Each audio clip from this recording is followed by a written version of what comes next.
Welcome to Global Connections on ThinkTech Hawaii. I'm your host, Jay Fidell. Today, we'll talk about what changes we should expect in the global economy in 2025. A confluence of troubling economic factors are in play. Our guest for the show is Roopmati Khandekar, geopolitical analyst. Welcome to the show, Roopmati. Hello, Ajay. Thank you for having me on your show. Always a pleasure, and best wishes for your new year ahead. The same to you. So, economic and monetary issues, political issues, geopolitical issues will dominate the international system in 2025. No question about it. So, today we need to examine at least some of the factors that will affect global economics to understand where things might go for nations and for people in general around the globe. Your thoughts about what factors will be in play? Jay, so economics plays such an important role in everything. Like Master said, economics is the base superstructure for everything to fall into place. So we have to discuss economics at the beginning of the year so that we can uh, base our discussions later on the basis of this. So let's begin this. And so statistics first. So according to the World Economic Outlook, Jay, baseline forecast for the world economy is to grow at 3.2% during 2025. These are the predictions that come in. For advanced economies, the growth will be 1.8% in 2025, and there will be a modest slowdown in emerging and developing economies at 4.2%. And the main the highlight or the optimistic side of this is that global inflation will decline steadily to around 4.5%. So all this is fuzzy economic terms, Jay, and so let's just break them down, thinking that how will it affect our personal pockets and how it will affect our spending in the new year. So, Jay, economies, countries like individuals also have their budgets and their fiscal targets and fiscal deficits that they have to take care about, and that's what determines their GDP, that is the gross domestic product, and that is what determines their position in the global market. Now, Jay, we have seen that the global infrastructure has been turmoil by these two wars, and they have had an effect due to the rising gas prices, the rising inflation, which was a problem, and so the prediction that there will be a decline in inflation is going to bring about relief to pockets, make your vegetable produce, your consumption of other agriculture products cheaper. So that's a good sign, because subsistence, when that is taken care of, Jay, you can take care of the larger picture in economy. So this is what is the rough forecast for uh, the global infrastructure. Let me identify some of the things that concern me. The first one, you talk about agriculture. The first Mm, one is agriculture, and that means climate change. And we mm, see increasing, you know, climate denial and then climate effect from climate change. And that effect includes, the deterioration of agricultural infrastructure in various places around the world, not everywhere, but in various places. So if I give you a world that has increasing climate change with no organization, no political will to deal with it, how does how does that affect agriculture, and how does the decline of agriculture affect, I guess, GDP in various countries? So, Jay, mostly the agrarian economies are the developing nations that we see. They are the or Ukraine and Russia were the bread baskets of the world. So we have these two things, and like you said, climate is a big factor in which determines agriculture. One spell of drought or one spell of flood will change the entire dynamics of any country's supply. So, and Jay, these agrarian economies have this paradox of plenty.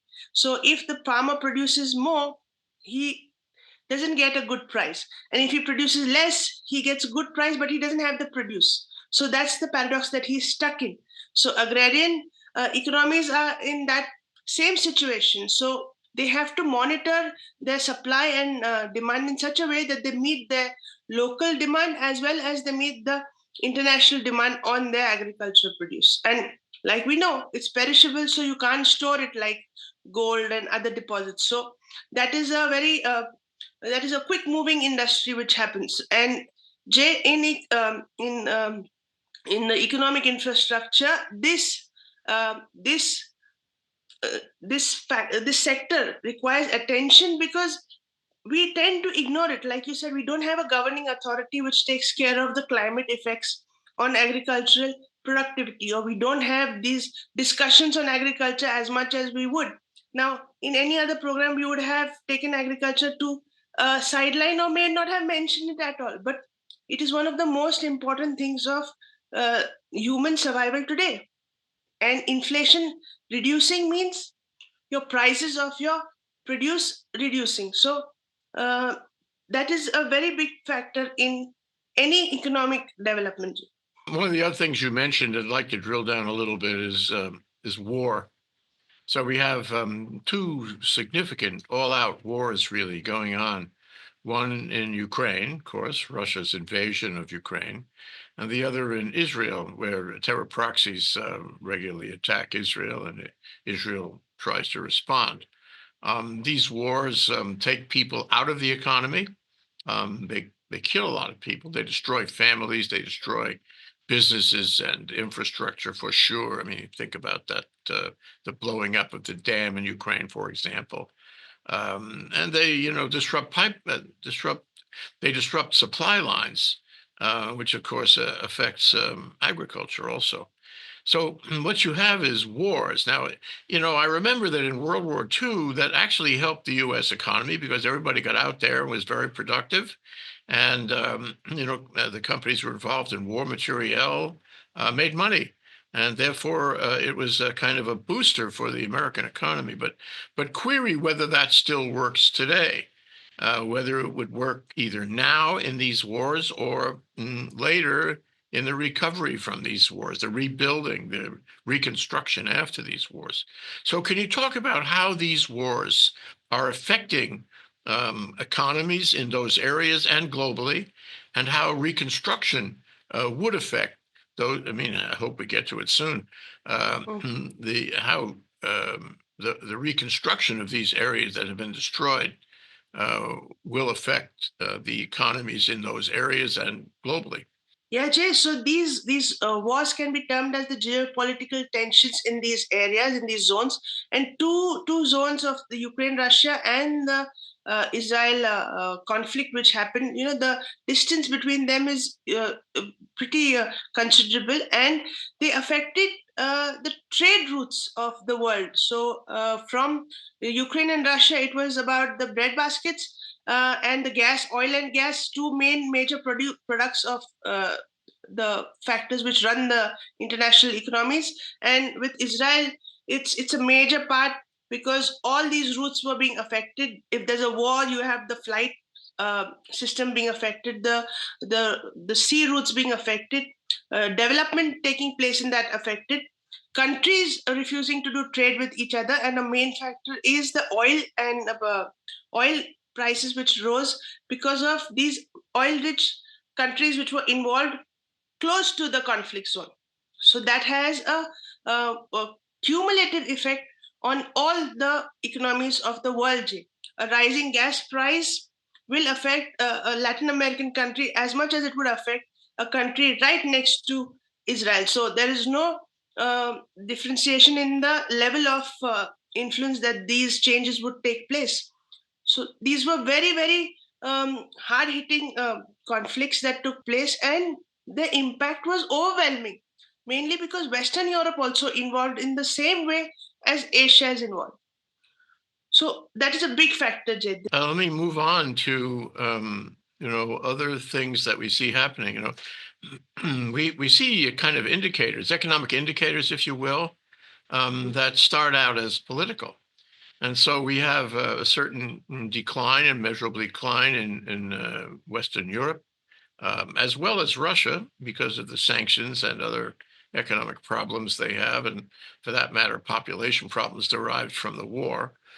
We hear about thousands, if not millions, of young Chinese who have graduate degrees who can't get a job, who are very unhappy with what's going on. And I suppose we could tick down a few of the major economies in the world, and we won't see any of them that are really growing remarkably, but we do see a number of them that are apparently on the decline. And then, you have to take that together with the big blocks, with the West bloc versus the, call it the Russian bloc. And you have to take that together with the global South in Africa and Latin America, where we have visible decline politically, and sort of connected to that is the economic decline. So can you talk about the existing declines in various places and what happens when they continue to decline? Doesn't that have an effect to create a global decline? Yeah, Jay.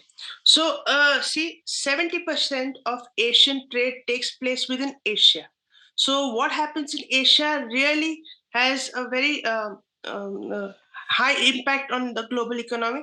And Jay, if we go to see, we have a very sluggish Chinese economy. There's a because of factors of fall in real estate sector, the debt crisis, and the continued deflation, and also Beijing's 5% growth target is very difficult to meet, basically because they are suffering from overproduction and underconsumption. So that's the state of the Chinese economy right now. It's at a stagnating point. And so Jay, they have you have on the other side the European bloc. So we have that Europe runs the risk of falling behind China and the US in terms of competitiveness and their GDP. So, which are the powerhouses of Europe? Germany and France. Both of them are under political crisis, and also uh, they don't have these comprehensive measures that they have taken place to boost their economy. So they have a very hindering impact on the global economy. EU is not right now a machine of free trade and robust economic growth. It is just also stagnated. So you have these two things. Now the dollar, the US economy, we'll come to that. Russia wants to go for de-dollarization, trying to manipulate its oil and gas, taking help of India, China, all these places. So you have this strong Russian bloc which is trying to manipulate its way through the international infrastructure of financial infrastructure. UK is trying to diversify its exports and imports to a larger mainly they're trying to target the Asian markets so that they have a more what do you say? They want that robust economic growth on the basis of the low prices of the Asian market. So they're all having different uh, aims and objectives.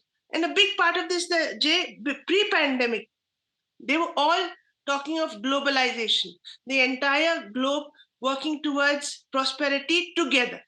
Now each one is going for their individual targets. That's a very big difference. Nationalism in economic policies is the new theme this time. So they're moving towards that. And like we know, we have Donald J. Trump coming up, and he promises tariff wars, Jay. Wait on Trump. That is a Yeah, very important part of our discussion. But let me ask yeah. you about India. India, the 1.4 billion or Mhm. thereabouts, it's roughly the size of China in terms of population. It has been growing very quickly. But Mhm. most recent reports is that there are economic issues in India too. India likes to play between the power blocks. Query, how is India doing, and how is it playing between the power blocks, and what are its exposures in terms of a continuing decline? So, Jay, India played a very shrewd game under Modi from the past decade, not a close time. It's over a decade that India has moved toward this. India has reduced its dependence on external factors. It has got to this term that I told you about, Atmanirbhar, means self sufficiency. uh, Modi understood that India is an agrarian economy. He's concentrated on strengthening the agriculture sector. He understood that make in India is a very, very huge asset to India because of the manpower that we have, the employment that it will provide. So he's shifted his entire priority to a make in India attitude, and that has helped so many industries come up. He has concentrated on infrastructure. So India in this decade, Jay, has become very, very efficient internally rather than being a bubble economy. And that's why India is one of the highest growth rate players in the forecast also, and according to trade pundits, that India has got a very steady rate of growth, not just because of the dependence of between Russia and Russian oil or anything.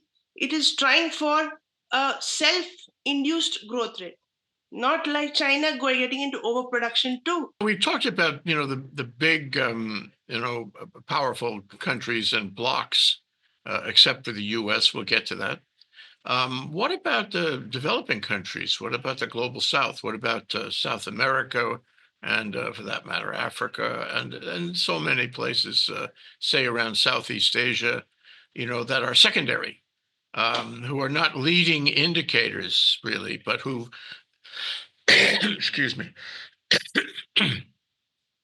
who are not leading indicators, but presumably they follow the larger countries and blocks. How does that work? If the larger country or block is declining, what effect does that have on the secondary country, the developing country, the global South? Yeah, Jay, in the era of globalization, these power blocks used to use these small nations as their group members. So you have Latin American members, Asian members. But now, when the leaders of these power blocks are trying to solidify their own position, they are kind of neglecting the to carry along these small players. And when they're neglecting this, these economies of these small nations are very fragile. They fall into um, what is that? The price of their goods rises, their currencies become inefficient, and you have this kind of economy where you don't get what you reap. So they fall apart very, very quickly, Jay. And it's something like similar to the debt restructuring mechanisms of the IMF. They used to pay loans and they used to ask you to take measures. If you don't take the measures, the economies used to collapse. So it's something like this when the leaders, global leaders like China, is busy in their own economy. So African nations who are dependent on China will wait, will not know what to do. The economies will collapse further. So you don't have these caretaker power blocks working very efficiently when you have geopolitical tensions all around. So there's a Yeah, and big on that shift. notion, go Yeah. ahead. There's a big shift in how the geopolitical financial structure is shaping up to. What we have is a lot of turmoil these days, it seems to me. I suppose you could say we always have turmoil in the human condition, but we sure seem to have a lot these days. We have civil wars. We have, climate change effects like famine and starvation. Mm. We have migration. Migration is kind of a turmoil, and that it has an effect on everybody involved, especially on the destination of the migrants. And this kind of instability that we see, is it my imagination, or have we entered into a phase where that instability is growing and it's everywhere? And assuming I'm right, then that what effect does that instability, geopolitical instability, have on both local and global economies? Yeah, Jay, economic prosperity is a like climbing a hill. You can go up very slowly, but if it collapses, you come down very, very fast. So this instability due to factors like migration that you talk about is going to be highly acute in the coming years, because this 2024 was the year of the crisis. But now these displaced people from the crisis are going to move into the nations for better for a better life, for refuge, for everything. How will the economies absorb them? How will they take care of them? How will they progress for themselves? Is going to be a big watch in the coming years, because Jay, we know Europe has taken in, especially Europe, has taken in more than it can sustain. And besides cultural, uh, what do you say, hammering that's going to take place, economic downfall is the short um, next step that will happen for Europe. Jay. You know, not that it's the biggest or most influential place in the world, but I saw an article about Haiti. Haiti is Mm. a failed state. It's not the only, state in the world that's failed. But what happens in Haiti is that, the gangs run it, and the gangs have a huge influence in other parts of Latin America too, and Africa. So in Haiti, you can hardly walk down the street without risk of being shot for no reason. And there's nobody there. There's no rule of law. There's no Mm. law. There's no enforcement of any law. Mm. And I can imagine what kind of economy Haiti has right now. It's a state of nature. It's falling apart, literally. So the question is, how many candidates do we have for that same kind of state of nature, where the rule of law disappears and where everybody is out for himself with weapons on the street shooting people? And then finally, the question is how. And this is not a surprise. How does that affect the economy of that area? Jay, you remember we did a show on failed states, so we have discussed these points so properly in that episode. And Haiti is one of the poorest nations in the world, on the watchdog, on the watch list of the UN for forever. But there has been no improvement in the way of life or security. It's like you said, it's jungle law over there. Nothing works according to plan over there. And Jay, so what kind of economy will you have when you have questions of survival? So that becomes the question in Haiti. And just like that, there's so many African nations who are falling apart on this very point, Jay, that they don't have enough security for life over there. So economics comes one step after your survival. And we have so many nations in the world who are right now in no condition to just sustain life itself.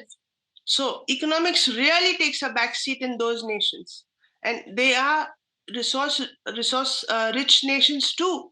So that makes it all the more complicated, Jay. Okay, it's time that we turn to the U.S. Call it the 800-pound gorilla, so to speak, or at least the way it sees itself, the way Trump sees it. And it's as we say in Hawaii, it's the big kahuna on this issue. And what makes it even more difficult is that it's unpredictable. The U.S. under Trump is right now and will be increasingly unpredictable on the world stage. We have Elon Musk destabilizing various countries in Europe.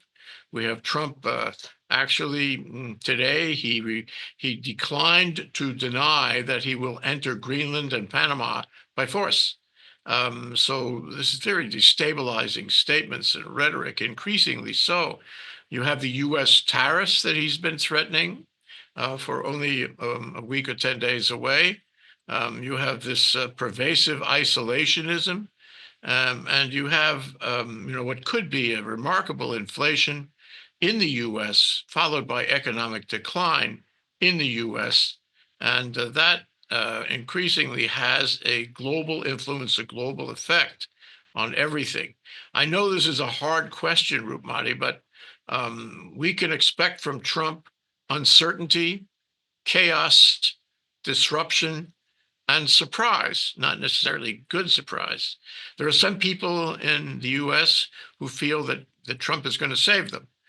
He's going to make the market go up. He's going to be good for big business and, of course, for oligarchs. But there are many other people that feel That he doesn't have the sensibilities, doesn't have the support staff, doesn't have a government that will prevent all kinds of horrible economic effects. I mean, he's trying to take over the Fed and the interest rate all by himself. What does he know about that?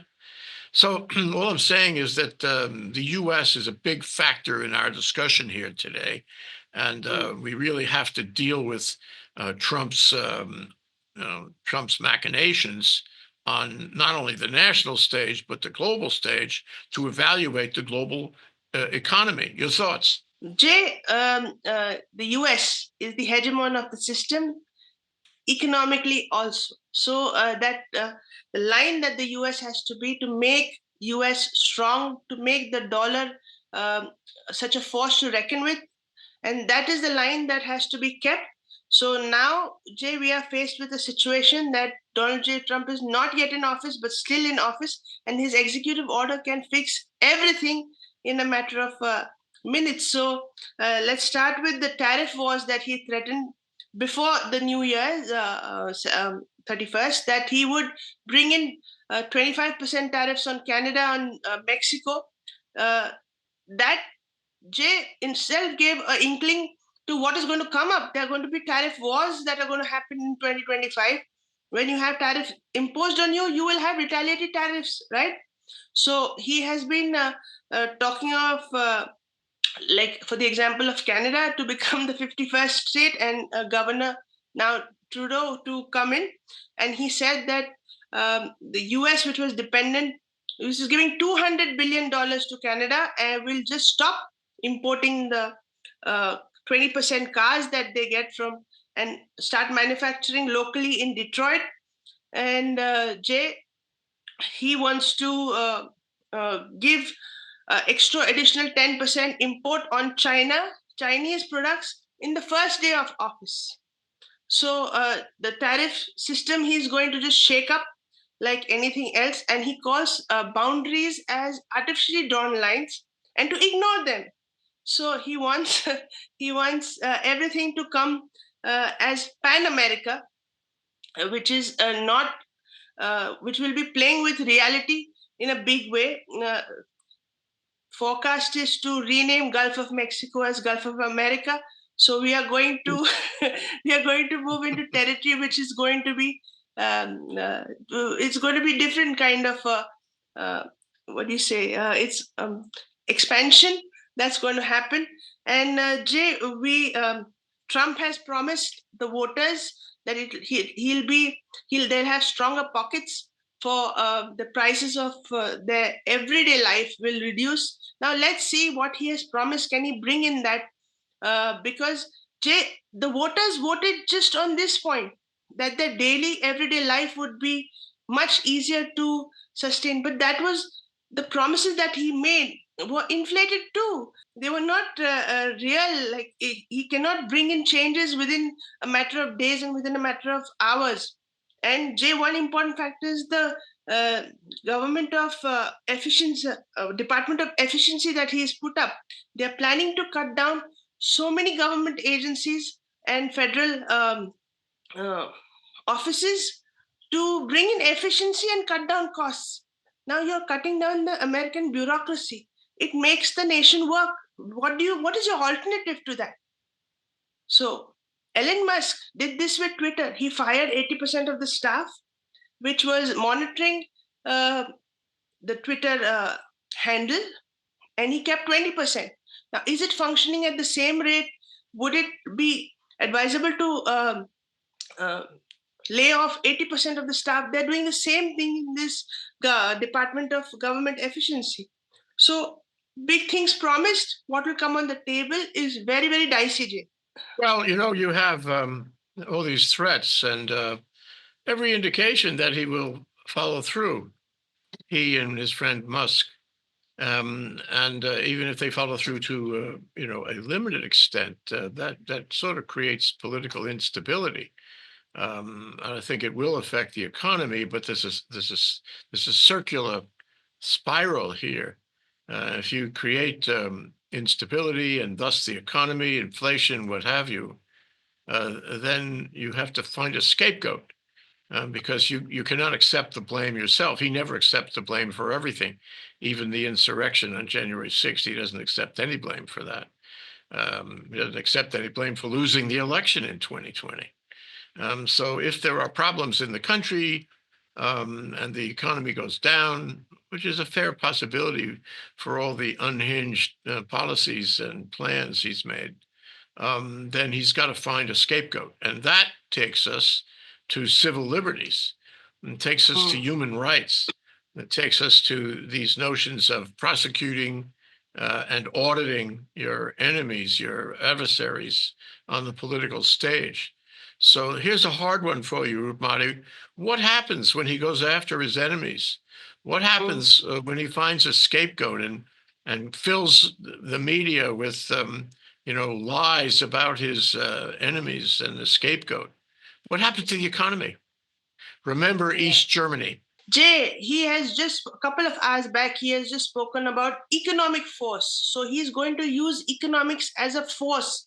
So the institutions, the individuals, the nations who don't comply with his line of action and thought will be cut off from funding, will be choked off their funds. All these tactics are going to be heavy duty in Trump's agenda, because his forte is fiscal policies. He's a businessman at the end of the day.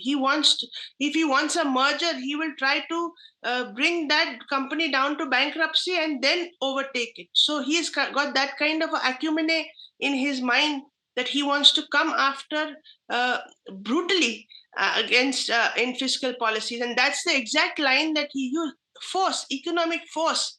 So when he goes after Trudeau, I feel a big reason why Trudeau resigned was that he knows he cannot comply or face up to Trump. So what Trump is going to target Canada.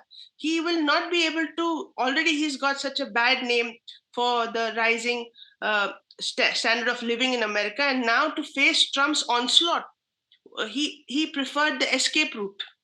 So Trudeau has Trudeau has done that. He's just run away from Trump's impact, because Trump is very, very.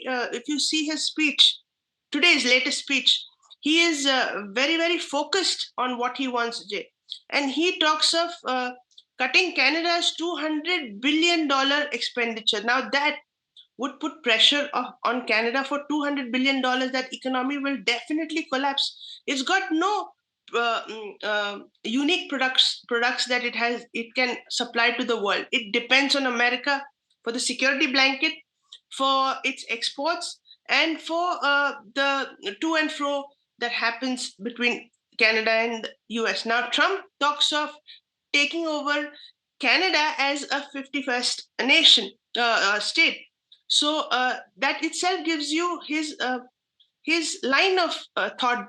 He is aggressive in his economics, and that's going to make the economic structure of 2025 very interesting to watch, because he's going to go after every economy and make the dollar strong, should be his motive, but it's going to be make Trump's policies very, very, what is that, vocal in the international stage.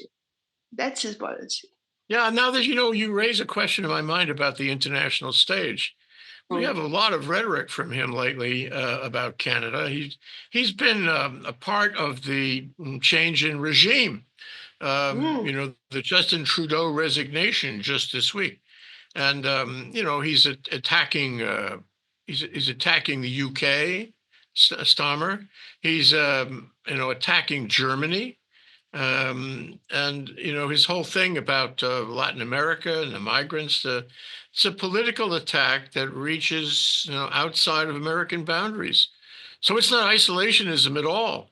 It's active involvement in trying to achieve disruption, if not regime change, in various places in the world.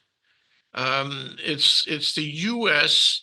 in this kind of hypocritical policy of calling for isolationism, but at the same time disrupting things and creating what I consider global chaos. Uh, where does that take us? It's a, you know what it is? It's a kind of scapegoat. He's making the world and these various countries a combination of scapegoats in order to deflect criticism and attention on his policies. Your thoughts about that possibility? Where are we going with this reverse isolationism? Yeah, Jace, all the points very perfect. See, he's made the wall, which was a factor in his last term. Um, he's gone one notch up, and he's made Mexico accept that they will be the dumping ground for all these migrants. They will take in all the migrants that the U.S. will send to them. Now, see the impact of all this. You're gonna have a hoarding of people down south waiting for Trump to move out of office. And when he moves out of office, they're going to barge in again, right? The migrant problem is never going to be sending them back to their countries. They're going to be waiting at the borders in Mexico. And once the border falls, they will come in. So, Jay, the problems are never going to go away according to Trump's implementation. They are going to be just postponed.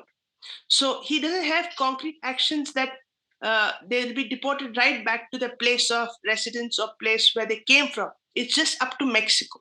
So they play a waiting game. China, he has kept on one of the top points of his agenda that he wants to target China with tariffs. Now, China already has a sluggish economy. They will bombard through other routes, Jay. They will come through a Latin American country. They will export through that route. So they will find a way out. They will have the counter tariffs. So when you play this kind of a um, game in economics, you do have retaliatory measures that take place. And that is going to be the scary part of Trump's economic policy. What will come from the other? You're Big so one. right about that, Roopmati. I mean, you have the countermeasures, the counter tariffs, and China is actually announcing those things. It's going to cut off the U.S. from various exports from China. We can't Mm. afford that. At the Oh. same time, you mentioned earlier about the reserve currency, and Trump wanted to maintain, the dollar as the reserve currency. But, also, in fact, he switched last summer from opposing cryptocurrency to embracing cryptocurrency. And one of his policies is to create a cryptocurrency reserve. And Oh. this reserve actually puts the American dollar as reserve currency under great risk. And it leads me to my last question to you, and that is all of these things do point. I mean, we're ready to look at optimism, ready to look at light at the end of the tunnel here, but all these things we've been talking about don't take us there. And the likelihood is that during his administration, given all the other factors that you and I have discussed here today, the global economy is not going to be in good shape and it's going to decline. And the question then, and this is a hard one, I don't know if anybody can answer this, is as and when it does decline, as and when you see, more poverty, more war, more famine, more loss of life, more trade wars. I mean, the whole thing is built on acrimony and racism and so forth. You get to a place where it may or may not recover, and it may be changing our world even as we speak to a place that is unrecoverable. So my question to you, and part of this is, in a better time, I'd like you to be Secretary of State. Um, in a better time, how do you recover from the damage that is being done and will be done by Trump and these other factors? Jay, you're so right about this that cyber currencies, the Bitcoin, the crypto, all these are in so many countries. For example, like India, have banned crypto currencies because these currencies are not regulated or backed by governments. Now, the notes that we get printed, each note is backed by the gold deposits in the federal bank, the central bank. So crypto is not backed by this kind of currency. There's no government undertaking to back these currencies. So what is the surety of undertaking of this? They will be, it's like the stock market. It will get inflated. It will increase. It will give you a good return on your money. It will be a big investment, but it can become zero too. It's like a mutual fund. When you take a mutual fund, there is a warning at the end of the day that please read the document carefully before you invest any funds. So that is the big line under tagline under these cryptocurrencies. So we have to understand, Jay, that to promote this and to we have a lot of first time voters who will look towards Trump, and if they have to invest their first hard earned money in this, imagine they're not going to have a fixed deposit, or they're not going to have a fund which they will use in their old days. They will have cryptocurrency. If the cloud crashes, or you have artificial intelligence which shuts down the entire mechanism, we'll have nothing in hand. So to promote something concrete is the responsibility of any world leader. We have a world leader who's promoting the cryptocurrency. So that becomes a big no for his economic policies, Jay. And when Trump comes in, to go back, he's playing a dual game. He's got nationalist policies, which is imploding of your closing of your borders, imploding of your outlook in economics. You try to have uh, a make in America concept. No, everything has to work towards America. In any trade policy, it's always give and take. It's mutual negotiation that comes into play. And with Trump, there is no mutual negotiation. There's narcissism and there's selfishness. So it's all about what do I get from this? And nobody's going to sit across the table and say, what will I give you? It's like, what will we both get? So that is where we are going to fall short on this trade negotiation or trade implementation in the international economic architecture, Jay. And he promises not to fund international institutions. So the UN is one part of um, uh, a big institution which funds the financial uh, transactions in the international system. If that is also cut off, Jay, we are going to have a kind of do-it-yourself uh, overall system in the world, Jay. Yeah. Well, not a happy picture under Trump. And I one of my theories is that Trump is dedicated at transactional aggrandizement. He wants to be the richest person in the world. Hmm. And that doesn't help anybody but him. In any event, Roopmati, these economic and monetary issues, these factors are going to dominate the international system, as well as the system in the US in 2025. Happy New Year, hopeful New Year. So we need to examine these factors and these issues going forward through the year. Because Hmm. we know that they will affect global economics. It will be complicated and dangerous. We need to understand where things might go. So I look forward to having many shows with you this year that will examine those factors and try to figure out where we are and where we might go. We're out of time, Roopmati. We're going to have to leave it there. Thank you very much for this discussion and all our discussions. I look forward to seeing you again soon. Aloha. Hello, Ajay. Thank you for having me on your show. Always my pleasure.